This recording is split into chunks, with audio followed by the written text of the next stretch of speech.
funky.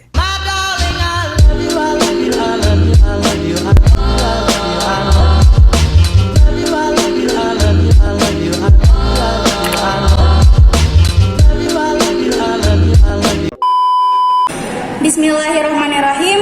Assalamualaikum warahmatullahi wabarakatuh. Waalaikumsalam warahmatullahi wabarakatuh.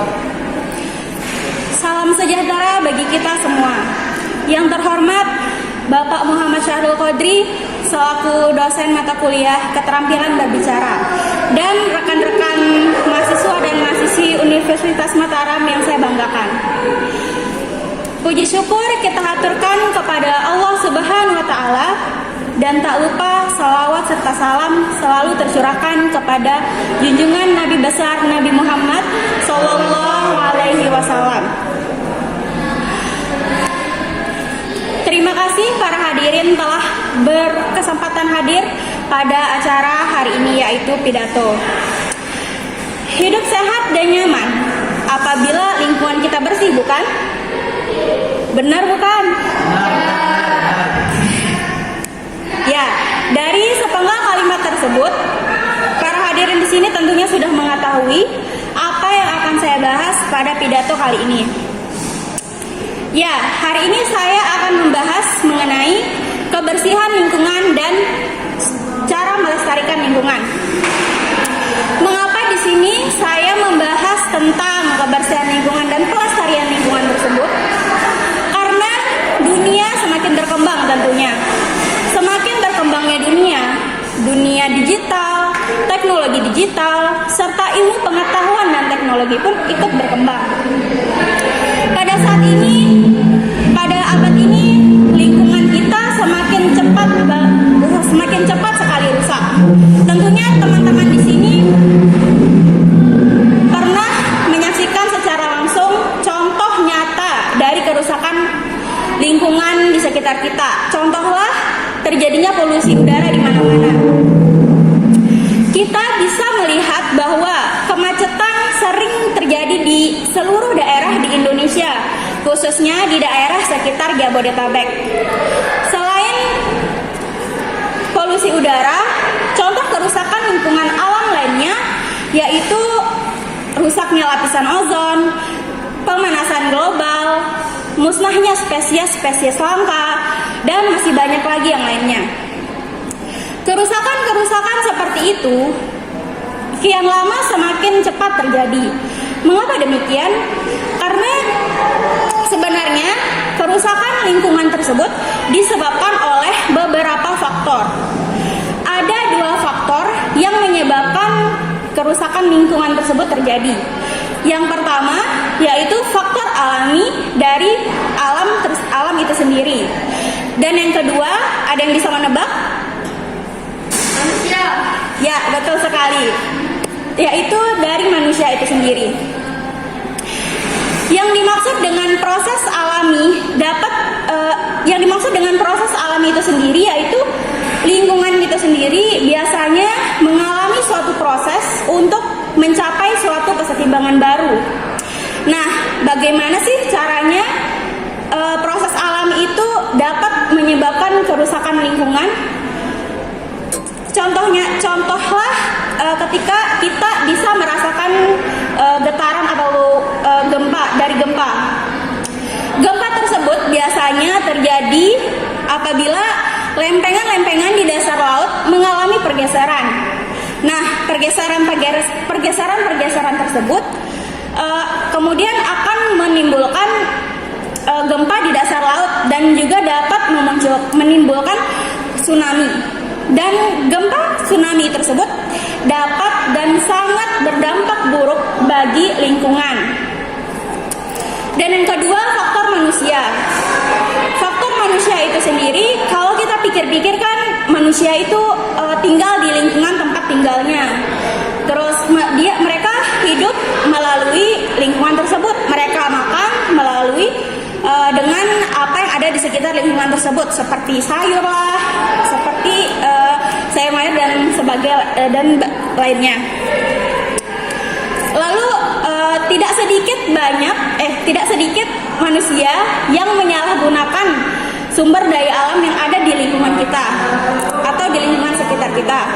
Contohnya, mereka menggunakan sumber daya alam yang secara berlebihan tanpa memikirkan efek atau dampak dari yang mereka lakukan tersebut. Lalu, kemajuan teknologi pun ikut mempengaruhi kehancuran lingkungan atau kerusakan lingkungan alam.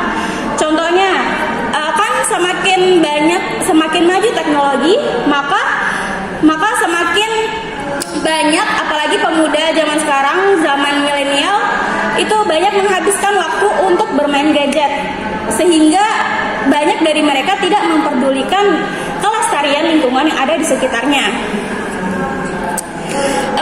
Kerusakan lingkungan juga terdapat dalam surah Al-A'raf ayat 56 yang artinya berbunyi, dan janganlah kamu berbuat kesalahan di muka bumi setelah diciptakan dengan baik. Dan janganlah kamu berbuat kerusakan di muka bumi setelah diciptakan dengan baik. Berdoalah kepadanya dengan rasa takut dan penuh harapan. Sesungguhnya rahmat Allah sangat dekat kepada orang yang berbuat kebaikan. Jadi di sini saya berpidato untuk mengajak para hadirin di sini untuk menjaga lingkungan alam sekitar sehingga kita bisa hidup dengan sehat, nyaman dan damai.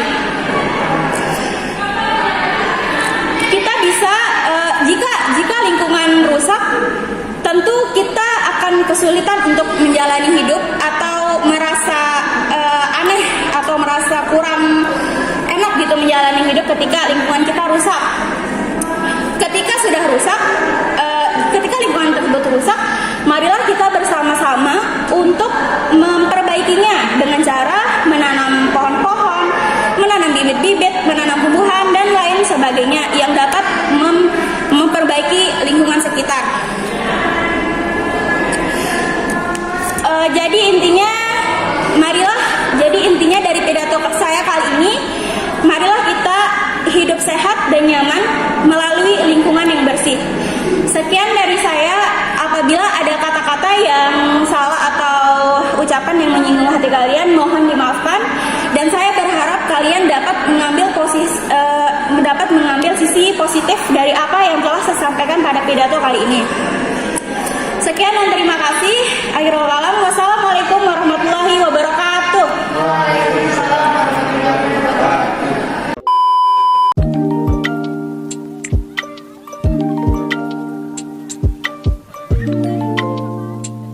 Baik, saya ingin menanggapi isi pidato dari saudari Wanda Agustrisanti.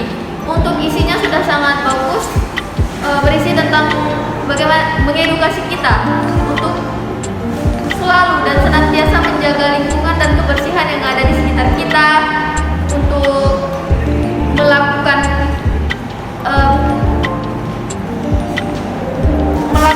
pembersihan dan menjaga alam-alam yang ada di sekitar kita,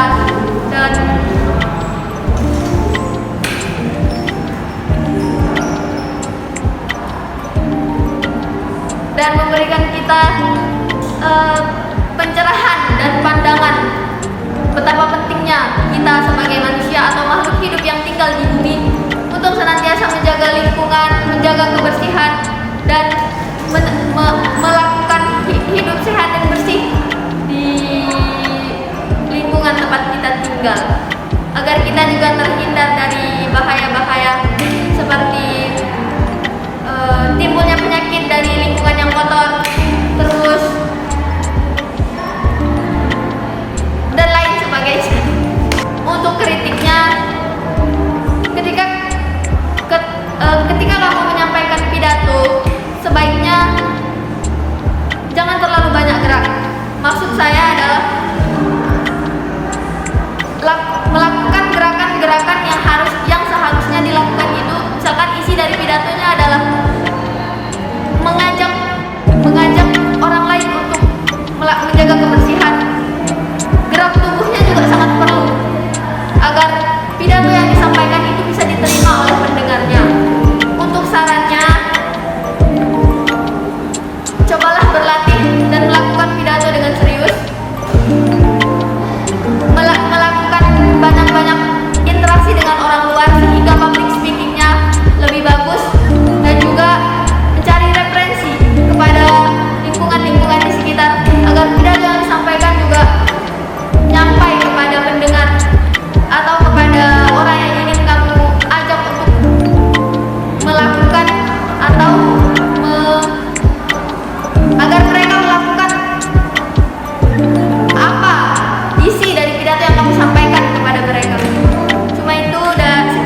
isi dari saudara-saudari Wanda tadi bagus, membuat kita, mengajak kita menjadi anak muda yang peduli lingkungan, yang peduli segala macam bencana alam, lapisan ozon dan semua sebagainya. Isinya bagus, sangat mengedukasi sekali. Kritiknya masih malu, Anda itu masih malu, benar. Jangan dah malu, karena malu itu apa yang kita dapat dari malu? Pokoknya Anda masih malu, ada kurang pergerakan tangan juga, gaya mimik wajah, suara. Kalau sarannya sih apa ya?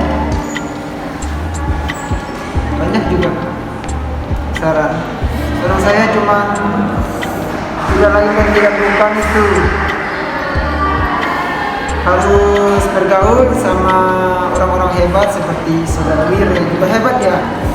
Banyak juga sama ketua-ketua himpunan boleh untuk melatih apa? Melatih kepedean, melatih public speaking, melatih semua. Dan pokoknya latih, syarat saya banyak-banyak pelatihan aja, itu aja, selebihnya bagus. Wassalamualaikum.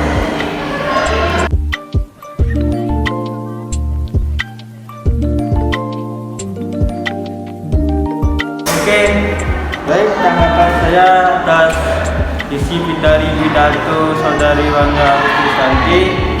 Isi pidatonya cukup bagus, cukup mengedukasi. Jadi kita tahu apa saja kerusakan alam yang terjadi di Indonesia ini. Untuk kritiknya itu terlalu banyak garak atau terlalu banyak garak.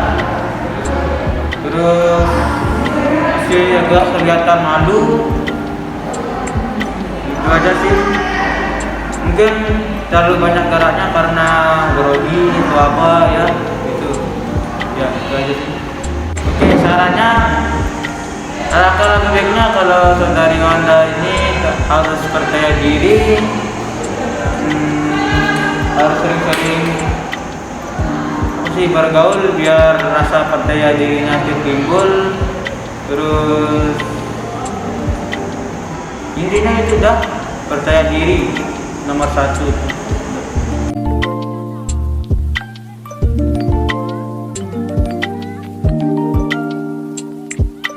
Tanggapan saya tentang pidato yang tadi disampaikan oleh Saudara Wanda, pidatonya sangat menarik dan sangat mengedukasi kita untuk menjaga kebersihan lingkungan sekitar kita, agar kita juga dapat hidup dengan sehat dan kehidupan kita bersih.